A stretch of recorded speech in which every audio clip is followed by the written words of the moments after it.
Welcome, my dear student, in this new practical. That is practical number 2, and the name of this practical is to study the different component of a PC and configuration.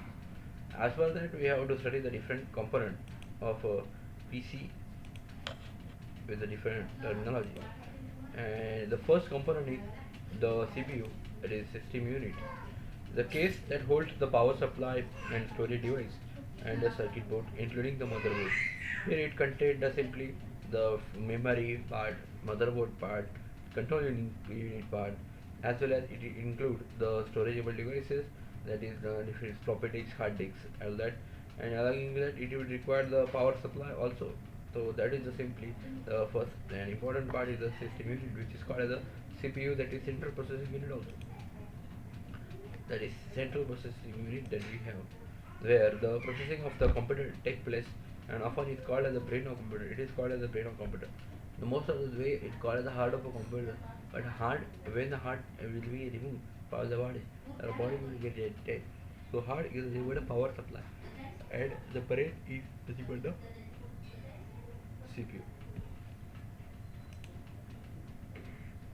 There are some input devices, also there are some output devices.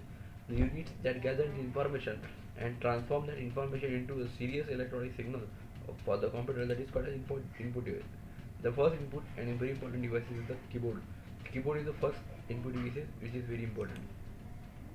An arrangement of letters, numbers, and special function keys that act as the primary input devices to this computer, that is called as the keyboard. Second one is the mouse, which is very important, and it is also input devices which allows the user to manipulate the object on the screen by moving the device along the surface of the desktop. Another is the sound card, that is also very important. The sound card is how it is saved. A circuit board that gives the computer the ability to accept the audio input and play sound file, and the produce the audio output through the speaker and the headphones also. Then the next is the modem.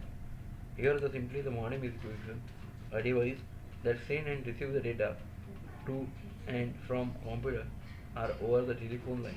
That is called as a modem, which is normally used for transferring on the received data, or it is used for the general purpose for internet and all that.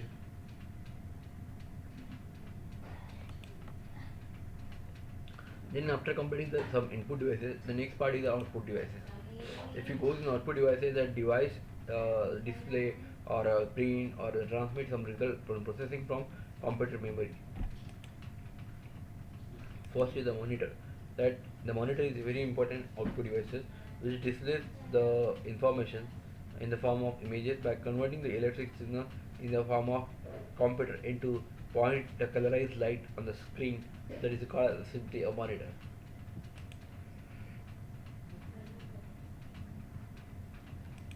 It has certain terms, that is resolution.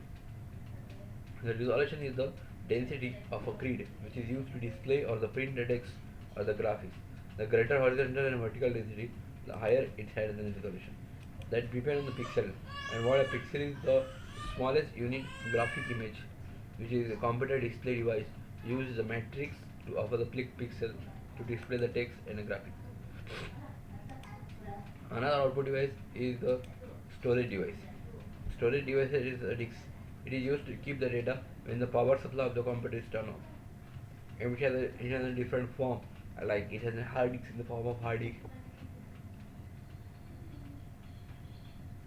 It is in the form of floppy disk.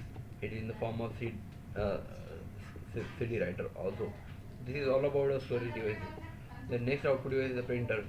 The printer is the output device that produces the text as a graphical image into on paper. That is simply a printer. And the last is the speaker. The speaker is another output device that receives the signals from the computer and sound card and to play the music, narrations, or the sound effects. This is all about the different PC configuration, PC peripherals. Thank you so much.